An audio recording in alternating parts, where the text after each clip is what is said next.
Welcome back to Full Circle with Mikali. A very good morning to you. Like I told you earlier, we'll have biker female riders in the building looking so gorgeous, and your helmet. I love the fact that I'm kuziwacha nanauko. What is this? You have other things even here. Okay, please introduce yourself to the people before I start. I should stop harassing. Yeah, my name is Grace Mori.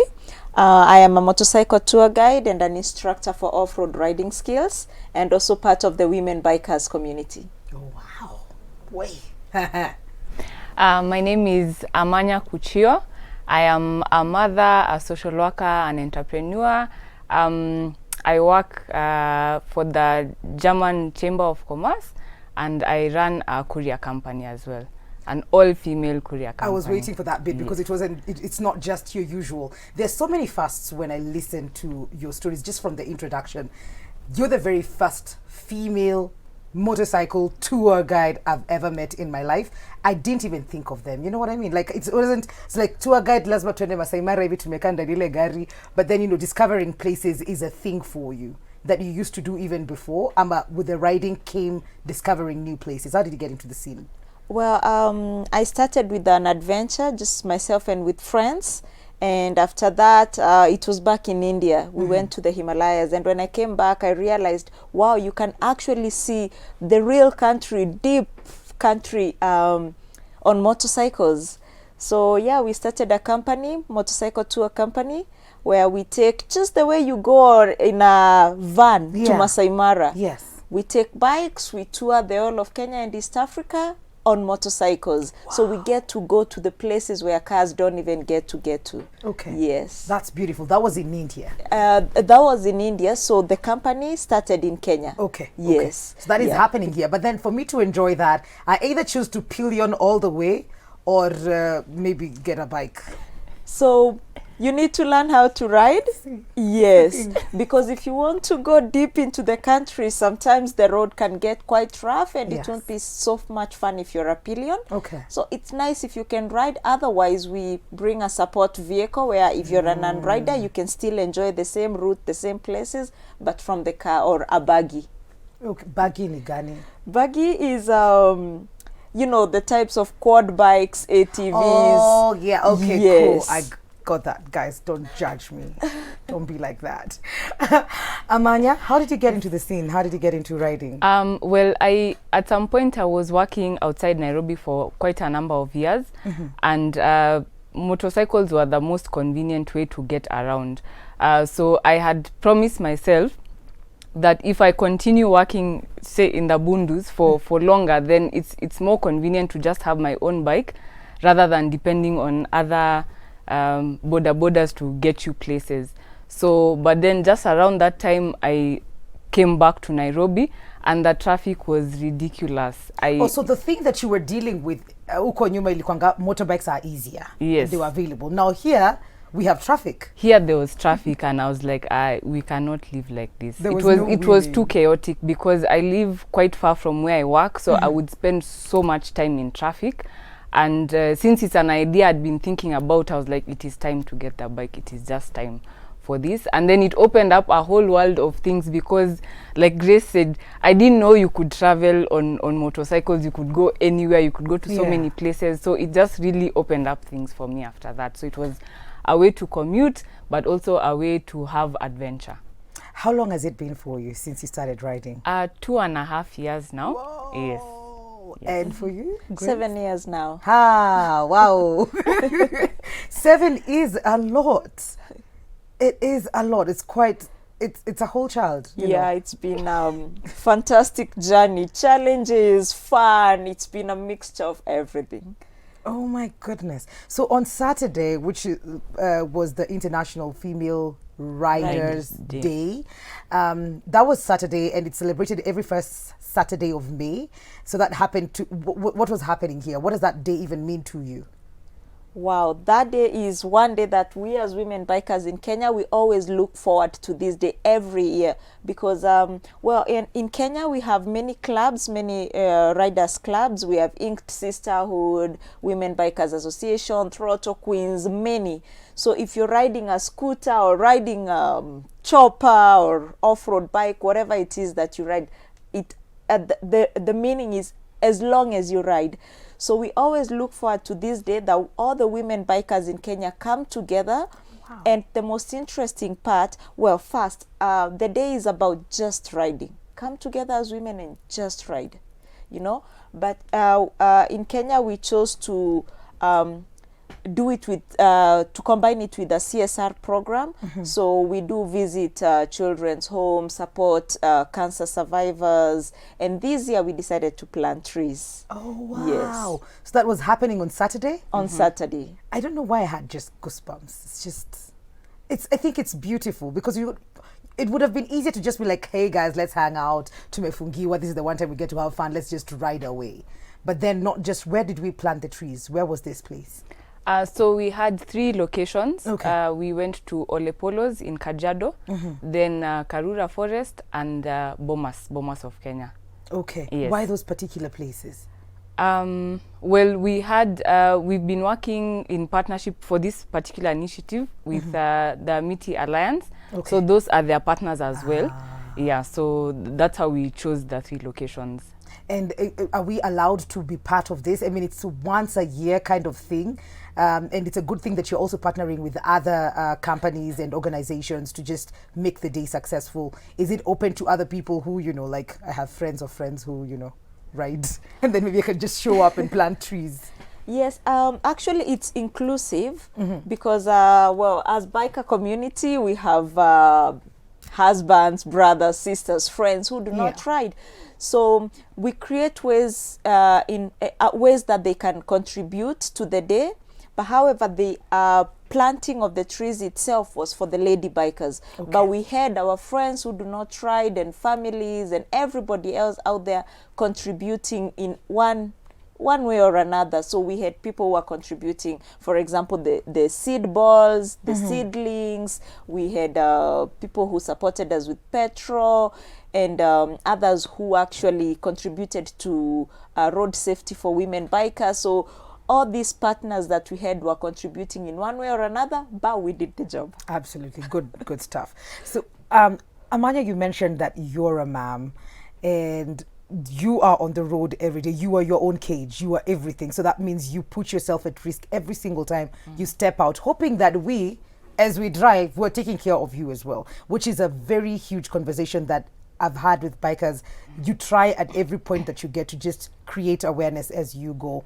But do you feel, have you been told by people in your life who do not ride, please, why are you doing this? We freak out every time you step out. Have you had injuries before and gone home? Those ones for maybe I should just stop riding. Well, you know, one of the most common questions, and I think probably Grace has gotten it as well, is you're not afraid of dying? Of course, we are all afraid of dying. You guys, though, let me just ask it again. Are you guys afraid of dying? Everyone is. Everyone is. But one of the things that we tell people is that riding a motorcycle does not mean you will die on the road, because we know many bikers who have died of heart attacks, who have died of just natural causes. That's you know. I usually say, kama ni siku yako, however God has decided to take you, he will take you. Whether it's on the bike, in the car. You know, there are people who have been standing on the side of the road and a vehicle lost control now, ikapita now, and that was it, you know. So that is a very common question for us, and it is scary sometimes to be on the road. But as you see, we have safety gear that we put on, you know. So our helmets, as you can see, my knees look a bit. Yeah, I was wondering what's going on. I'm wearing knee guards. We have our jackets, you know, and our jackets cover our elbows, our back. You know, we have gloves to take care of, you know, in case you fall. So there's a lot of safety gear that we put on, and of course, I always say, for me, and it's common practice also for many bikers, you pray when you get on the bike before you are leaving, you pray when you arrive at your destination, and you try and be careful on the road. And also it's we take every opportunity to just talk to our friends as well, you know, to inform them how important it is to take care of riders, because I think sometimes people will just assume, you know, they'll see a bike, they don't know there's a difference between people who ride commercially and people who are private bikers. You know, we are all the same, yeah? Nduthi gang. And Nduthi gang, sisi wote. But we also, as private bikers, start by training. Yes. Going to school, learning how to ride. Yeah. And most of us also, you'll find, are also drivers. So most of us have cars, but we also ride. So we understand the rules on the road, what is expected of us, and we'll try and inform our friends. You know, there are things that are not obvious to them. Like, for example, we are supposed to be riding in the center of the lane. Most drivers don't know that. So they'll expect you to be on the other side. We are supposed to be at the center. Thank you for saying that. So that when you overtake on the other lane, just the way you'd overtake any other vehicle, you know. So we try and sensitize them on the importance of just taking care of people, because this is someone's mother, someone's sister, someone's brother, someone's father, you know. You need to take care of us on the road. And accidents happen. When I started my courier company last year, people who are riding all the time, like courier guys and border guys, you are exposed to so much. Last year was my year of accidents, you know, because people are not careful. They change lanes without checking their side mirrors. They, you know, will just cut you off because they think they can, you know. So accidents have happened, but, you know, when you have the proper gear, it helps because there's less impact to you. And you get up, dust off your shoulders and keep going. Yeah. But and I'll get back to you on this, on the misconceptions and some of the things that you have to answer to people every single day just because you are a female rider. And why did you choose to just have an all-female courier company? Well, when I started off with I started volunteering with one of the bigger companies. And I realized people would be so surprised every time a lady shows up at their door to do their delivery. And I realized there's an opportunity here, there's a gap. But also because there is the misconception that women cannot do some things. You know, women should not be riding, women should not be doing deliveries, women should not be doing border. Who said we can't do these things, yeah? So I saw it as an opportunity also to create employment for women, because we know that the opportunities for women are not the same as for guys. You know, someone would easily take a guy for a job because they don't have children, they won't be taking maternity leave, they won't be having mood swings during that time of the month. You know, there are so many things. So I just wanted to be able to create a platform for women to get work, for someone who understands what goes on behind being a mother, waking up in the morning and your child is sick and you can't show up for work and it's not your fault, you know. So I wanted to create an opportunity for women, and there was a gap. So we said, went ahead and let's just did that. it. Oh my God. Yeah. If you have any questions whatsoever about female riders, bikers put together, please just send that in. If you have any concerns whatsoever, if you would like to get some training, get to know where they started, how they got here, if you are a biker and you really want to tour the world, well, we have just the person for you. We're coming back after this very short commercial break with Amanya and Grace, so don't go too far.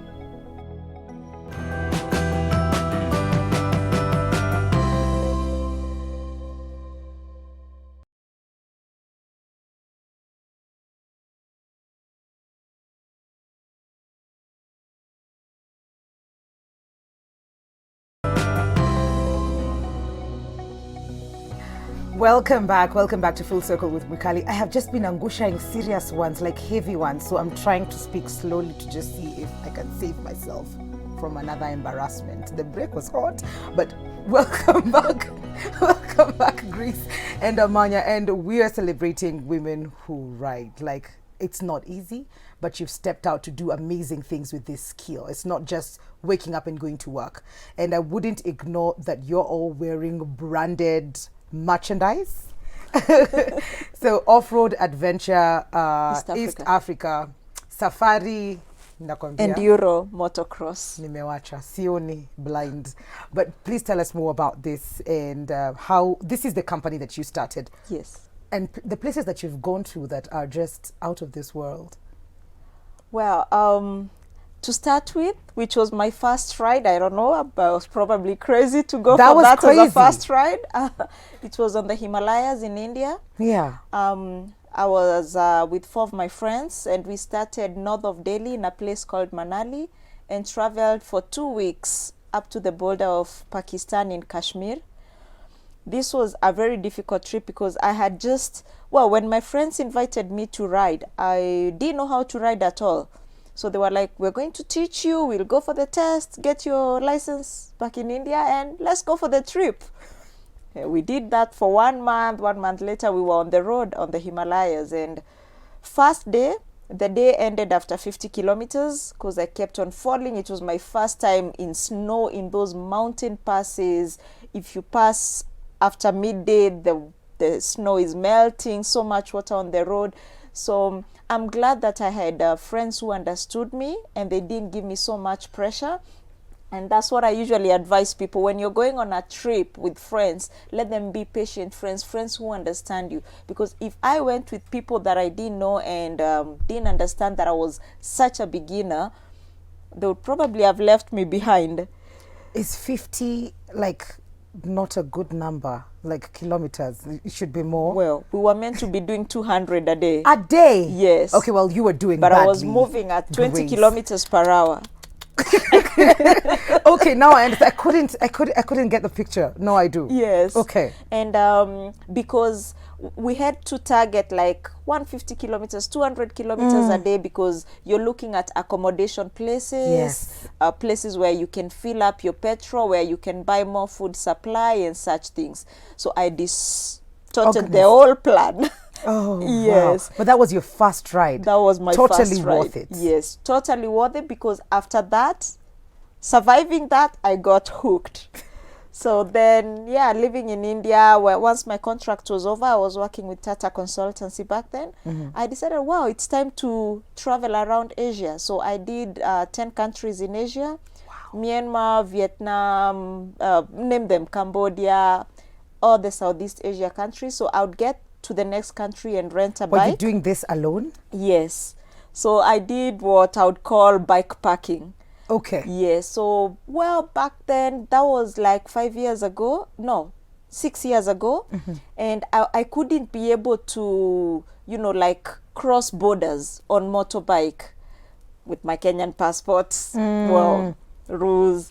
So I had to fly into the next country and rent a motorbike. Flights were cheap. They are not like, you know, here we go to Tanzania for 30,000. There you go to the next country with 2,000 bob or something, you know. Renting a bike there, $5 a day, you know.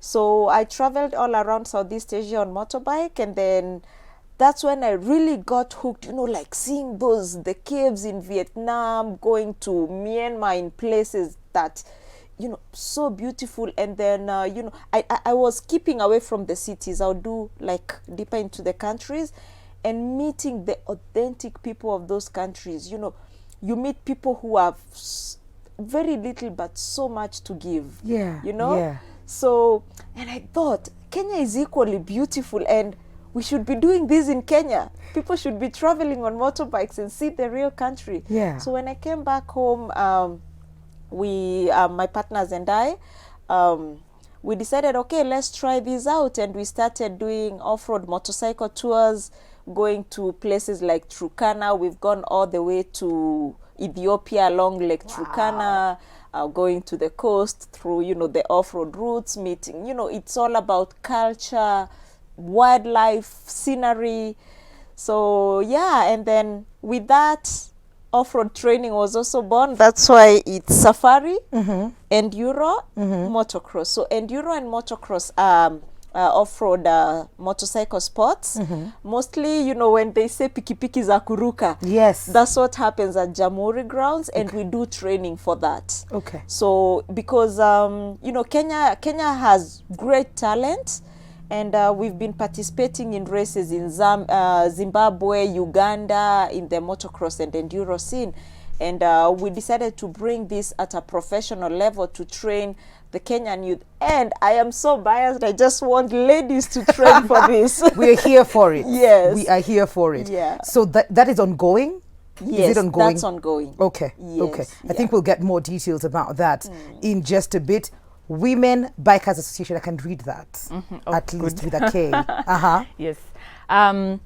So Women Bikers Association is one of the clubs in Kenya.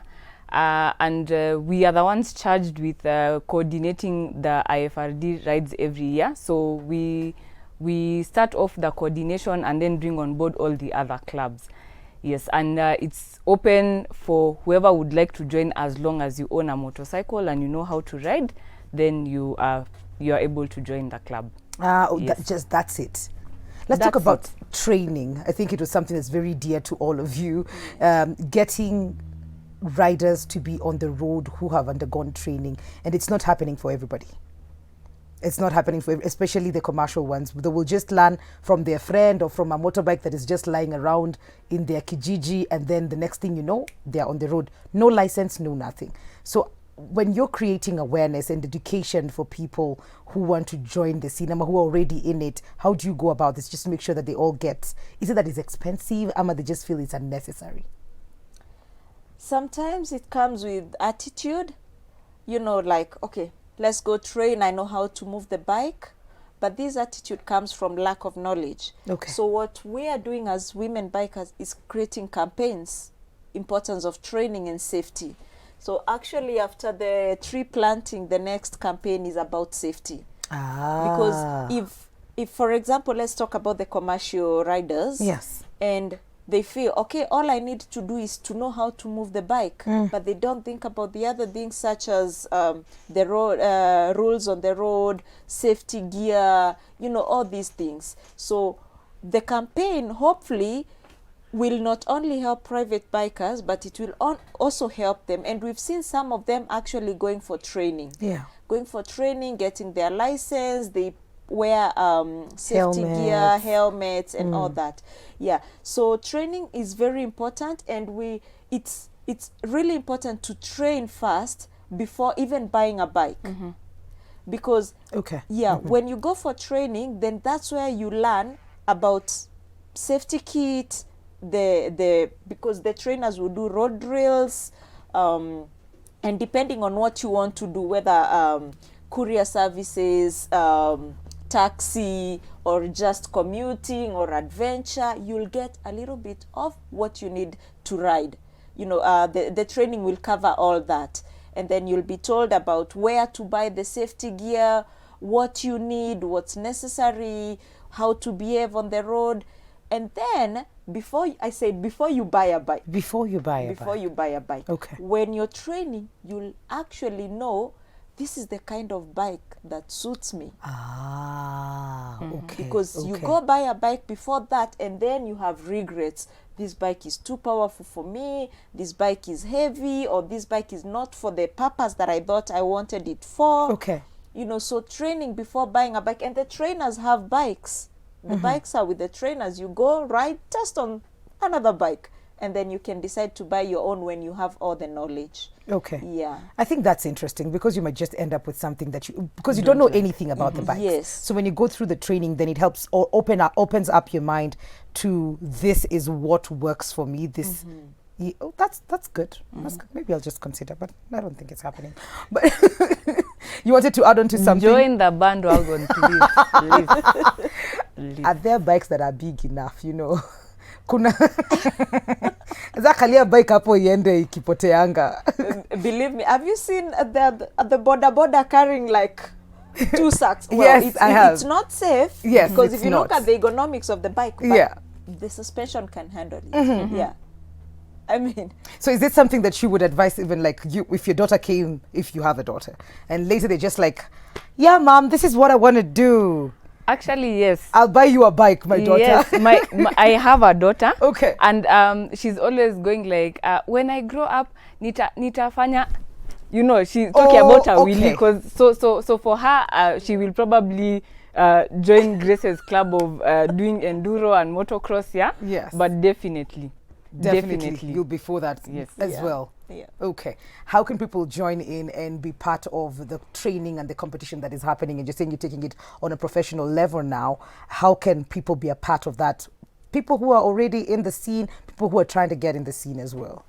Yeah. So for people who are trying to get in the scene, like you're completely green, we have trainers which are recommended by the Women Bikers Association and also other motorcycle clubs. So we have clubs and groups that we call nyumba kumis, depending on where you live. So for example, if you're Langata Road, Tungong, Karen, or there's a you know Langata nyumba kumi. If you're from Limuru, there's a Limuru Road nyumba kumi. If you see a biker, just stop them and ask them, which nyumba kumi are you? Who trains around here? You know? Okay. So because we share all that information in the nyumba kumis and in the clubs. Okay. Yes. And then so that is for complete beginners. We have inked biker. Yeah, we have inked biker, we have, modern rider training. We have 2x2 motorcycles. Yeah, those are the ones that do introductory, and then advanced rider training and off-road adventures. So for advanced, there's the ones who train performance training, like if you want to do now super bike racing. By the way, we had ladies going all the way to South Africa for a race representing Kenya. What? Yes. And then we have now the off-road side, which I do, and this is to improve your skills for safety, because you're not only on the tarmac. There are places you need to go that are off-road. You need to know how to handle your bike, what body positions should you have, how to use your braking, cornering, all those nitty-gritties that contribute to safety. Okay. Yeah, so that's what I do. And we're on social media, Offroad Adventure East Africa, and you can contact us there, and I'll probably be the one answering. Yes. So these off-road are the ones that have smaller tires? Zile zinakwanga nono. Kuna zile watu wanainama hivi na mbele. Those are super bikes. You are kuinama hivi. So guys do performance training for that. Okay. And then the off-road bikes, the dirt bikes, ni hizo zile za kuruka. Za kuruka, yes. Yes. See, I'm getting it. It's just a bit difficult, the visuals. Yeah. How can people find you social media, all kinds of questions that people have as well, to join the group or whatever it is that they would like to know? Okay, so we are on Facebook and on Instagram, Women Bikers Association Kenya. So that's where they can find us and they can engage with us there. We're also on Twitter as well, so Women Bikers Association Kenya across all platforms. And for my company, we are called Farm Logistics, Farm FEMME Logistics. We are on Instagram, we're on Facebook, so you can find us there as well. Okay, yes, good stuff. Parting shot for everybody out there who's just watching this conversation and just like, oh my God, do I do it? Do I not do it? What would you advise? And for even those ones who are on the road and just misbehaving, Yes. Well, I would say get into biking. It's convenient. It is. Especially in this city that we live in. So it's convenient in terms of money, time, energy. Yeah. Yes. So, but don't get into it before you train. Train, and then you can get into it. All right. Yes. Amanya, do you have anything for the cagers? As guys on the road, somebody needs to talk to us. I would say, please, be careful. Like, Kenyan drivers are not courteous at all. There is space for everyone. People with cars, people with bikes, people with bicycles, people with handcarts. There is space for all of us. Let's share the road. Okay. Yes, let's share the road. Let's just be respectful, guys. Guys are dope. Keep doing what you're doing. Thank you. We're taking a very short commercial break. If you're looking to buy property, well, this next conversation is just for you. We'll be right back.